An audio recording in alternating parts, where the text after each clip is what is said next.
तो हम लोग अपने पाइथन पांडास की आज की अपनी नेक्स्ट क्लास को कंटिन्यू कर रहे हैं और आज का जो हमारा टॉपिक है वो कॉन्कैट है।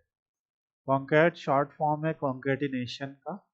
सो सबसे पहले हमने अपना गूगल कोलैब ओपन कर लिया है और गूगल कोलैब में हमने अपनी नोटबुक ओपन कर ली है और इसको सबसे पहले हमने कनेक्ट कर लिया है पाइथन 3 कंप्यूट इंजन से। मान लीजिए मैंने लिखा एफ नेम यानी फर्स्ट नेम, मान लीजिए किसी का नाम है हरीश, और एल नेम मान लीजिए लिखा कुमार। ठीक है, अगर मैं लिखता हूँ एफ नेम प्लस एक स्पेस दिया प्लस एल नेम, तो इससे जो हमारे सामने आउटपुट आएगा वो है हरीश कुमार। तो यहाँ पे जब हम दो स्ट्रिंग्स की बात करते हैं तो इन दोनों स्ट्रिंग्स में ये जो ऑपरेशन परफॉर्म हो रहा है, इस ऑपरेशन को हम लोग कहते हैं कि ये कॉन्कैटिनेशन हो रहा है, क्योंकि हम एक स्ट्रिंग को दूसरी स्ट्रिंग और दूसरी स्ट्रिंग को तीसरी स्ट्रिंग के साथ कॉन्कैटिनेट कर रहे हैं, कड़ी से कड़ी जोड़ रहे हैं। ठीक है, जस्ट लाइक अ चेन। तो उसी तरीके से हमारा आज का टॉपिक है कि अगर मान लीजिए हमारे पास दो अलग अलग डेटा सेट्स हैं तो उनको कैसे हम लोग कॉन्कैटिनेट करेंगे। इसका एग्जाम्पल ऐसे हो सकता है, मान लीजिए मेरे दो ऑफिस हैं। ठीक है, ऑफिस वन मेरा मान लीजिए न्यूयॉर्क में है और ऑफिस टू मेरा मान लीजिए लखनऊ में है। सो अगर मेरे दो ऑफिसेज है, उसमें एक न्यूयॉर्क में एक लखनऊ में है, तो दोनों में अगर हमारे एम्प्लॉयज़ हैं तो दोनों के एम्प्लॉयज़ का जो एट्रीब्यूट्स होगा, जो डेटा होगा, वो तो सेम होगा। लाइक उनका नाम होगा, उनका लोकेशन होगी, उनका address, phone number, city, gender etcetera etcetera, चीज़ें सेम होंगी। इसी तरीके से दोनों ऑफिसेज की जो सेल्स हो रही है, तो अगर ऑर्डर आ रहे तो ऑर्डर आईडी, कस्टमर का नाम, देन कौन सा प्रोडक्ट खरीदा, कितनी सेल्स हुई, तो आपको लगेगा कि हाँ, अगर दो अलग अलग जगहों पे एंट्रीज हो रही है तो दोनों ही पर है हमारी कंपनी की, लेकिन दोनों ब्रांचेज में जो डेटा आ रहा होगा, उन डेटा की जो फील्ड्स हैं वो तो सेम ही होंगी। तो अगर ऐसा केस है कि आपके पास दो या तीन डिफरेंट डिफरेंट डेटा सेट्स हैं जिनके हेडर्स सेम हैं, जिनके कॉलम्स सेम हैं, तो उस केस में आप उन डेटा फ्रेम्स को कॉन्कैटिनेट कर सकते हैं। तो एक एग्जांपल देखते हैं। तो जैसे हमारा पहला डेटा फ्रेम जो है, मान लीजिए हमने सबसे पहले इंपोर्ट पांडास एसपीडी किया और जो हमारा सबसे पहला डेटा फ्रेम है उसमें हमें इंडिया की वेदर मिली। इंडिया में तीन अलग अलग शहरों के डेटा हैं हमारे पास। सिटी में पहला मुंबई है, दिल्ली है, बेंगलोर है। स्पेलिंग हम लोग बदल सकते हैं बाद में। टेम्परेचर दिया है 32, 45, 30 और ह्यूमिडिटी दी है 80, 60, 78। तो ये डेटा हमारे पास मान लीजिए है इंडिया की वेदर का। इसका अगर हम एक डेटा फ्रेम क्रिएट कर देते हैं तो आपके सामने ऐसा दिखेगा। तो इन तीनों में हमारे पास या इन दोनों में हमारे पास जो टेम्परेचर है, ह्यूमिडिटी है, सिटी है, ये तीनों कॉलम्स दिए हैं। अब मान लीजिए हमें एक और डेटा सेट मिलता है। सो हमें एक और डेटा सेट मिलता है, इस डेटा सेट का नाम है यूएसए वेदर, और इसमें हमने पीडी डॉट डेटा फ्रेम से एक डिक्शनरी का इस्तेमाल करके इसे भी क्रिएट किया। हम लोगों ने ये अपने शुरुआती चैप्टर्स में डिस्कस किया था कि जो डिक्शनरी होती है वो एक स्ट्रक्चर्ड डेटा जैसा होता है। अगर हम लोग एक डिक्शनरी में उसके की जो वैल्यूज़ हैं उन वैल्यूज़ को एक लिस्ट रखें तो हम लोग जो है उसको इस तरीके से टैबुलर वे में बदल सकते हैं। तो यहाँ पे भी सिटी, टेम्परेचर, ह्यूमिडिटी सेम है। तो मान लीजिए हमारे दो सेंसर्स लगे, टेम्परेचर सेंसर्स हैं जो दोनों अलग अलग शहरों के डेटा हमें बता रहे हैं। हमने एक को यूएस वेदर नाम दिया, एक को इंडिया वेदर नाम दिया। तो यहाँ पे हमारा जो यूज होएगा वो है कॉन्कैटिनेट या कॉन्कैट। तो कॉन्कैट के केस में हम क्या करेंगे कि हम लिखेंगे pd डॉट कॉन्कैट।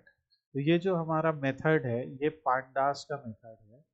तो हमने जब लिखा था import pandas as pd, तो हमने देखा कि जो हमारा pd है उसके थ्रू हम इन दोनों को कॉन्कैट कर सकते हैं, जोड़ सकते हैं। हमें एक लिस्ट बनानी होती है और इस लिस्ट में हमें वो दोनों डेटा फ्रेम्स रख देने होते हैं, उनके जो वेरिएबल्स हैं। हमने पहले डेटा फ्रेम को इंडिया वेदर में सेव किया, दूसरे डेटा फ्रेम को यूएस वेदर में सेव किया, और एज अ लिस्ट हमने इन दोनों को रख दिया। तो ये क्या करेगा, इन दोनों को आपस में जोड़ देगा, कॉन्कैट कर देगा। और देखिए इसके बाद क्या आ जाएगा, अब हमारे पास 3 शहर ऊपर वाले डेटा फ्रेम के, 3 शहर नीचे वाले डेटा फ्रेम के आ जाएंगे, और तीनों शहर का ये यहाँ पे हमारे पास एक नया बड़ा डेटा फ्रेम बन जाएगा, और उस डेटा फ्रेम में 6 शहरों के डेटा होंगे। अब इस तरह से मान लीजिए India, USA, Canada, Germany etcetera etcetera, मान लीजिए हमारे पास सब शहरों के सब डेटा फ्रेम्स आ रहे होते, तो हम क्या करते, एक लिस्ट बनाते, उस लिस्ट में सभी डेटा फ्रेम्स को रखते, और एंड में क्या कर देते, pd डॉट कॉन्कैट कर देते, और इस तरीके से ये जुड़ जाते। नाउ अब यहाँ पे ध्यान देने वाली बात यह है कि जब इंडिया वेदर बना, तो आपको भी पता है लिस्ट एक ऑर्डर्ड जो है कलेक्शन ऑफ डेटा है। लिस्ट की प्रॉपर्टी ये है, लिस्ट ऑर्डर्ड है। तो 0 पे मुंबई था, 1 पे दिल्ली, और 2 पे बेंगलुरु था। ठीक है, उसी तरीके से अगर हम देखें कि सिटी की बात करें तो 0 पे न्यूयॉर्क, 1 पे शिकागो, 2 पे ऑरलैंडो था। ठीक है, सो ये 012 012 थे, इनको हम कहते हैं रेंज इंडेक्स। तो जब हमने कॉन्कैट किया, तो कॉन्कैट में आप यहाँ पे देख सकते हैं कि इन डीएफ indexes are 012 and 012 ऐसे आ रहे हैं। ठीक है, इस तरीके से आ रहे हैं। We can reset the index also. ठीक है, हम लोग इंडेक्सेस को रीसेट भी कर सकते हैं या इग्नोर कर सकते हैं। उसका जो आउटपुट होता है उसमें हम क्या लिखते हैं, pd डॉट कॉन्कैट, जैसे यहाँ लिखा है इंडिया वेदर यूएस वेदर, इस तरह से आप लिख सकते हैं pd dot concat India weather US weather. तो ये तो हो गया हमारा पहला आर्गुमेंट इस मेथड का। दूसरा आर्गुमेंट इस मेथड का जो हमने लिखा है, एक कीवर्ड आर्गुमेंट है कि ignore index is equal to true. अब जब हम लोग इग्नोर इंडेक्स करने के बाद इसे रन करेंगे, तब आप देखिए 0 1 2 3 4 5 ऐसे आ गया। ओके, तो ये आपको याद रखना है कि अगर हम इंडेक्स को इग्नोर कर देंगे तो यह, और हर मेथड में कुछ n number of arguments pass होंगे। ठीक है, तो ये एक चीज है। नाउ अब हम लोग एक और चीज भी पढ़ते हैं, कॉन्केटिनेशन विद कीज। ओके, तो यहाँ पे कीज दे दिया है, इग्नोर इंडेक्स नहीं किया, बल्कि इग्नोर इंडेक्स की जगह कीज नाम की एक डिक्शनरी दे दी। एक को दे दिया इंडिया और एक को दे दिया यूएस या यूएसए। ठीक है, ऐसे ये दो की बना दी। इसका क्या मतलब है, अब देखिए, पहले आउटपुट देखिए, समझ में आ जाएगा। तो दोनों के इंडेक्स तो बरकरार ही रहे, 012 012, पर उसके पहले एक और इंडेक्स जुड़ गया, एक हो गया इंडिया, एक हो गया यूएसए। अब आपको यहाँ से एक और नई चीज पता लगेगी कि एक जो डेटा फ्रेम होता है, अभी तक आपने देखा था कि उसमें एक ही इंडेक्स था। भाई ये 3 तो कॉलम थे, ये 3 तो फील्ड थी उस डेटा फ्रेम की। पर ये जो था ये इंडेक्स था। अब एक और इंडेक्स जुड़ गया और वो है इंडिया और यूएसए। ठीक है, अगर मैं अभी मान लीजिए ऐसे करता हूँ df.plot और मैं लिख देता हूँ काइंड इज इक्वल टू बार। ठीक है, अगर मैं ये करता हूँ तो आप देखेंगे कि India 0, India 1, India 2, USA 0, USA 1, USA 2, ये दोनों जो हमारे इंडेक्स हैं ना, क्योंकि जब हम लोग एक बार चार्ट बनाते हैं तो बार चार्ट में हमारा इंडेक्स जो होता है वही एक्स एक्सिस पे आ जाता है, और वाई एक्सिस पे अगर हमारे दो कॉलम दिए तो दो क्लस्टर्ड कॉलम आ जाते हैं। इन्हें क्या कहते हैं? Clustered column. ठीक है, तो ये हमारा इस तरीके से आ जाता है। अगर मान लीजिए मैंने लिखा होता, ध्यान से लिखिएगा, कि df डॉट सेट इंडेक्स, और सेट इंडेक्स में मैंने लिखा होता सिटी, मतलब हमने शहर को इंडेक्स कर दिया, मुंबई, दिल्ली, बैंगलोर, न्यूयॉर्क, शिकागो, ऐसे, तो आप देखेंगे वो इंडेक्स ही चलेगा। अब अगर आप जैसे करते डॉट प्लॉट, वही हम लिख देते kind is equal to bar, bar H लिख देते हैं, क्योंकि यहाँ पे बार हॉरिजॉन्टल भी बन जाएगा। तो ये देखिए अब क्या होएगा, वो शहर के नाम ही आपको एक्सिस में दिखाई देंगे। तो ये अपने जो ग्राफ्स हैं इनको भी याद रखिएगा कि अगर आपको शहरों के नाम एक्सिस पे दिखाने तो आप उन्हें एज अ इंडेक्स सेट करके तब बार प्लॉट कर दीजिए, तो आपका ये बन जाएगा। ठीक है, तो ये एक अच्छा तरीका होता है किसी भी डेटा को प्लॉट करने का इजीली। तो इसको हम लोग ध्यान देंगे। और इसमें जो है ये हमारा हो गया नेक्स्ट केस, जहाँ पे हम लोग सेट इंडेक्स, रीसेट इंडेक्स या कीज का इस्तेमाल करते हैं। तो हम अपना वापस से यही वाला बना लेते हैं।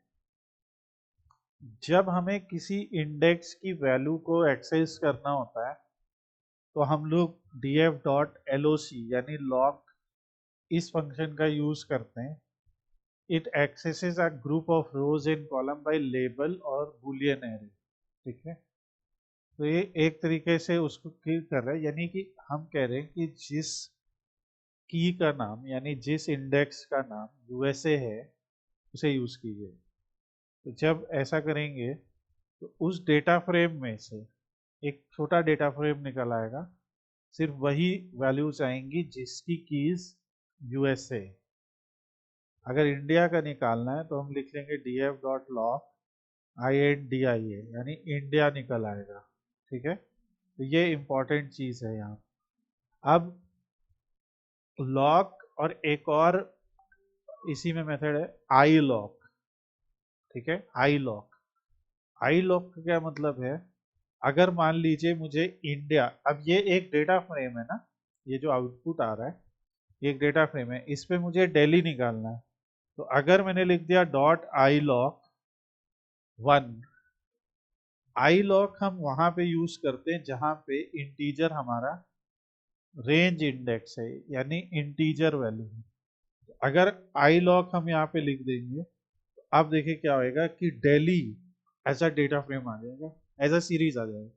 अब ये दिल्ली में क्या हुआ, city temperature humidity, city temperature humidity ये उसके इंडेक्स बन गए, और दिल्ली 4560 ये उनकी वैल्यू बन गई। ये एक क्या आ गया, सीरीज आउटपुट। तो अगर हमारा जो, जैसे जब हमारे दो इंडेक्स दिए होते हैं तो पहला वाला इंडेक्स अगर हम चूज करेंगे तो इट्स लाइक बेसिक फिल्टरिंग, हमने फिल्टर कर दिया सिर्फ यूएसए की वैल्यूज पे। हमने यहाँ पे एक तरीके से लेबल लगा दिया, हमने कॉन्केटिनेट तो कर ही दिया है, कॉन्केटिनेट के बाद लेबल लगा दिया है। ठीक है, और इसी की तरह से जब हम एलओसी यानी एलओसी मतलब तब यूज करेंगे जब हम किसी इंडेक्स को यूज कर रहे हैं, और इंडेक्स जो है वो हमारा एक स्ट्रिंग की तरीके से दिया हुआ है, जैसे यूएसए, इंडिया, ये एज ए स्ट्रिंग भी है। अगर हम यहाँ पे आई लॉक लिखते हैं, आई लॉक, तो एरर आ जाता है, cannot index by location with a non integer की। आईलॉग तभी काम करेगा जब एक इंटीजर की होगी। तो यहाँ पे इंटीजर की, अगर मैंने इसमें यहाँ पे लिख दिया होता आई लॉग 1, एरर हो जाता है, क्या नॉन इंटीजर के साथ क्यों कर रहे हैं। तो आई लॉग यानी जब इंटीजर की हो, और लॉग यानी कि जब नॉन इंटीजर की हो। जैसे मान लीजिए हम एक create a data set, create a data frame with dictionary of 3 employees and their salary। हम लोग एक ये करते हैं, ठीक है। तो कभी कभी यहाँ पे ये बना देता, नहीं बनाया कोई बात नहीं। हम लोग एक डेटा ले आते हैं, हमने कहा एम्प्लॉई एलिस बॉब चार्ली हैं, सैलरी उनकी 50,000, 60,000, 55,000, और हमने कहा D F is equal to P D dot data frame data, ठीक है। इसको ई डी एफ बोल देते हैं, यानी एम्प्लॉय डेटा फ्रेम। सो और यहाँ से ई डी एफ को प्रिंट कर देते हैं। ये कोई रेगुलर है, इसमें कोई हम कॉन्कैट वगैरह नहीं पढ़ रहे हैं। अब यहाँ पे देखिए क्या हो रहा है, यहाँ पे 0, 1, 2 हमारे क्या है, इंडेक्स हैं। तो इसे कहेंगे, अगर हम ई डी एफ का इन्फो लगाएंगे तो यहाँ पे आपको दिखेगा कि ये रेंज इंडेक्स बनता है। जब ये बाय डिफॉल्ट इंडेक्स आता है इसे रेंज इंडेक्स कहते हैं। अब मान लीजिए यहाँ हमें चार्ली का डेटा देखना है, हमें पता है चार्ली 3 नंबर पे है, तो हम कैसे उठाएंगे, E D F dot I lock और यहाँ पे से 3 ऐसे लिख देंगे, ठीक है। कह रहे single positional indexer is out of bound, क्योंकि चार्ली 2 पे है, मैंने सॉरी है 3rd पे, पर उसकी पोजीशन 2 है।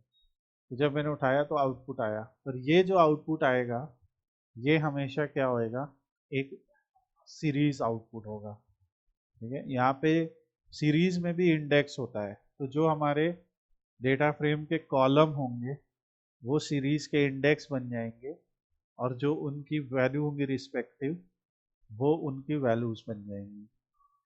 अब ईडीएफ में ही मैं एक काम अगर और करता हूँ कि मैं कह देता EDF dot set index employee, तो क्या होएगा कि अब जो इंडेक्स है वो हमने रेंज इंडेक्स हटा दिया। मान लीजिए इसको मैं कह देता हूँ न्यू ईडीएफ, ये नया ईडीएफ है। इस ईडीएफ में जो रेंज इंडेक्स है वो हम लोगों ने बदल के एक कुछ और कर दिया। तो न्यू ईडीएफ का अगर हम लोग कहते हैं इन्फो मेथड, तो यहाँ देखो कह रहा है कि इंडेक्स यहाँ पे 3 एंट्रीज हैं, एलिस टू चार्ली, ठीक है। Index are 3 entries Alice to Charlie. तो अब यहाँ रेंज इंडेक्स नहीं बचा, तो इसीलिए ये याद रखना पड़ता है कि दो, मतलब जिस भी कॉलम को हम इंडेक्स बना रहे हैं उसका जो डेटा टाइप है वो यूज होगा। तो अब अगर मैं लिखता हूँ डॉट आई लॉक, मैं इंटीजर, मैंने सोचा कि भाई जैसे वहां पे था वैसे ज़रा बॉब का डेटा उठा लेता हूँ, तो जब आप करेंगे तो एरर आएगा, क्योंकि अब ये इंटीजर नहीं रह गया। तो हम सिर्फ क्या लिखेंगे, लॉग, बस इतना याद रखना। उस तरह से बॉब की सैलरी आ जाएगी, ओके। तो ये हमारा सिंपल था, ये कॉन्कैट से थोड़ा हटके था, बट इससे आपको समझ में आएगा कि इंडेक्स कीज और किस तरह से इंडेक्स के बेसिस पे वैल्यूज उठानी है। नाउ कॉन्केटिनेशन के ही चैप्टर में हम लोग एक और चीज़ देख रहे हैं। अगर मान लीजिए मेरा टेम्परेचर डीएफ है जिसमें मुंबई, दिल्ली, बेंगलुरु लिखा है, ठीक है। सो हमने लिखा मुंबई, दिल्ली, बेंगलुरु। यहाँ पे अब हमने क्या कर दिया, इंडेक्स अपने मन से दे दिया 0, 1, 2, क्योंकि यही इंडेक्स है, और ऐसे टेम्परेचर डीएफ हमने प्रिंट किया। तो मुंबई, दिल्ली, बेंगलुरु की हमारे 0, 1, 2 आ गई। अब यहाँ पे डिफरेंस क्या हो रहा है, यहाँ हम लोग सिर्फ एक ही देश का डेटा ले रहे हैं, पर हम टेम्परेचर और विंड स्पीड का अलग अलग डेटा ले रहे हैं। पहले हम लोगों ने क्या, या ह्यूमिडिटी का, तो पहले हमने टेम्परेचर ह्यूमिडिटी एक साथ लिया था और उनको कॉन्कैटिनेट किया था। एक केस ये भी तो हो सकता है कि एक डेटा, एक पर्टिकुलर टीम ने सारा टेम्परेचर कलेक्ट कर लिया और दूसरी टीम ने सेम शहरों का सारा विंड स्पीड कलेक्ट कर लिया। उसी तरीके से दूसरा हमने विंड स्पीड कलेक्ट कर लिया और यहाँ पे इंडेक्स लिख दिया 10। सो क्यों? यहाँ मुंबई लिखा तो मुंबई का 0, दिल्ली लिखा तो 1, यहाँ उल्टा कर दिया, दिल्ली लिखा तो दिल्ली का 1, मुंबई लिखा तो मुंबई का 0। तो इंडेक्स में हमने दोनों को बराबर वैल्यूज दी। अगर यहाँ पे मान लीजिए हमने सीक्वेंस बदला है तो इंडेक्स को भी हमने रिवर्स कर दिया। अब यहाँ से विंड स्पीड df आया तो देखो दोनों में सिटी कॉमन कॉलम है, ठीक है। मान लो यहाँ पे हम लिख देते बेंगलुरु भी था,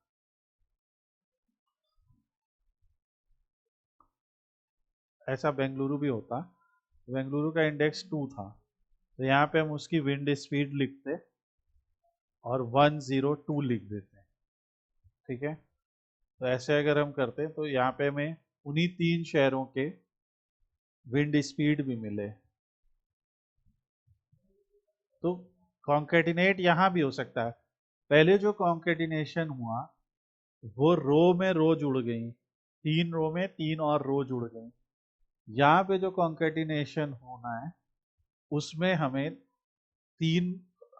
शहर के नाम तो वही रहेंगे ना, पर हमें एक कॉलम जोड़ना है। तो कॉन्केटिनेशन वर्टिकली भी हो सकता है, हॉरिजॉन्टली भी हो सकता है। और हॉरिजॉन्टल कॉन्केटिनेशन करना है तो बस एक्सिस इज इक्वल टू 1 कर दो। एक्सिस इज इक्वल टू 1 का मतलब है कि हम कॉलम में जोड़ना चाह रहे हैं। अगर एक्सिस इज इक्वल टू 0 पहले गलत कर देते हैं तो देखो क्या हुआ, इधर मुंबई दिल्ली बेंगलुरु, मुंबई दिल्ली बेंगलुरु हुआ, इधर टेम्परेचर जुड़ा, इधर विंड स्पीड, और जहां NaN कुछ गड़बड़ हो गया क्योंकि अभी उसने रो पे जोड़ दिया, बाय डिफॉल्ट वो रो पे जोड़ देता है। तो अगर हम एक्सिस इज इक्वल टू 1 लिख देंगे तो देखिए क्या हुआ, city temperature city wind speed ऐसे जुड़ गया क्योंकि दोनों में सिटी सिटी कॉमन था। अब हम चाहें तो बाद में एक को ड्रॉप कर सकते हैं। सो अगर हम अब लिख देते हैं df डॉट ड्रॉप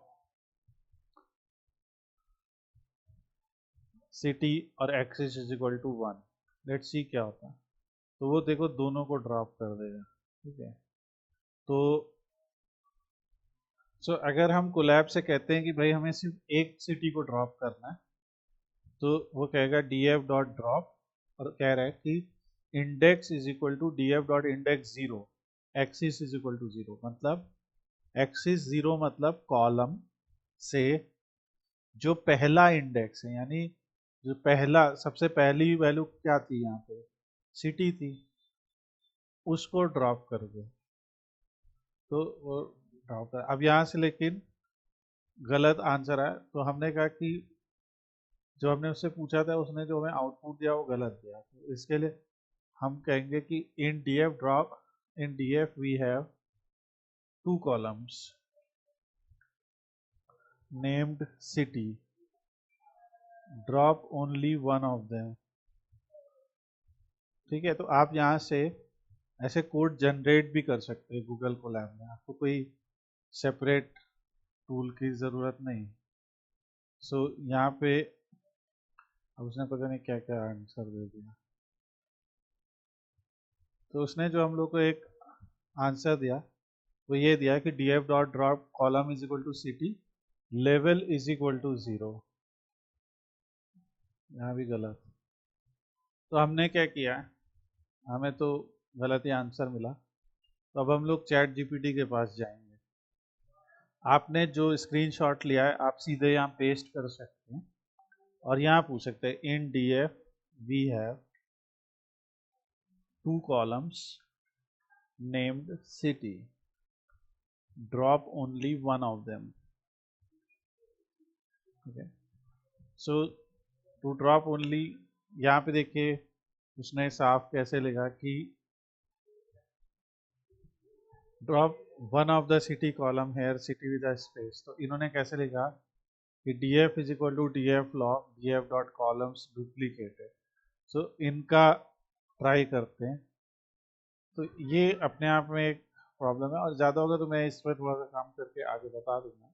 बट अब जैसे हम df4 लिखते हैं तो ये देखिए, तो चैट जीपीटी ने हमें सही आंसर दे दिया। इन्होंने सीधे लिख दिया कि डीएफ में हम लोकेशन, इसका मतलब है हम जीरो से यानी कि शुरुआत से वहां तक केवल सेलेक्ट कर रहे हैं जहाँ पे कॉलम डुप्लीकेटेड ना हो, इंडिकेट डुप्लीकेट इंडेक्स वैल्यूज।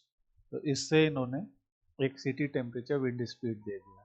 तो अगर हम कुछ ऐसा फंसते हैं तो हम चैट जीपीटी या इसका मदद ले सकते हैं। बट क्योंकि हम कॉन्केटिनेट पढ़ रहे हैं तो हमें पहले कॉन्केटिनेट का सारा कंसेप्ट क्लियर हो जाना चाहिए, और वो यहाँ पे हमने पढ़ा है। हमने अभी तक जो भी कॉन्केटिनेशन पढ़ा है वो डीएफ यानी डेटा फ्रेम में पढ़ा। मान लो हमारे पास एक सीरीज है, ठीक है, उस सीरीज में ऐसा है कि ह्यूमिड, ड्राई और रेन। अभी जैसे हमने यहाँ तक डीएफ में देखा कि डीएफ में मुंबई, दिल्ली, बेंगलुरु का टेम्परेचर और विंड स्पीड था, पर किस टाइप का इवेंट था, यानी कि वहाँ पे गर्मी, बरसात, जाड़ा क्या हो रहा था, तो वो यहाँ पे लिखा हुआ है। ठीक है, तो हम लोग जो है कॉन्केटिनेट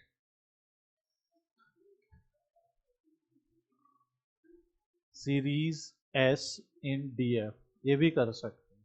ठीक है, उसके लिए हमें क्या करना रहेगा, उसके लिए जैसे हम लिखते हैं पी डी डॉट कॉन्कैट,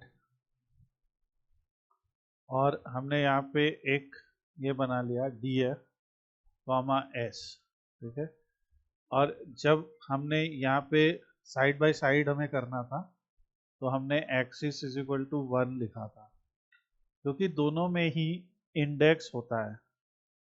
तो ये देखिए अपने आप ही उसका इंडेक्स यहाँ पे जुड़ गया, क्योंकि चाहे आपकी सीरीज हो चाहे डेटा फ्रेम हो, दोनों में डिफरेंस ये है कि इसमें n नंबर ऑफ कॉलम्स होते हैं, इसमें एक ही होता है, मगर इसमें आपका इंडेक्स ये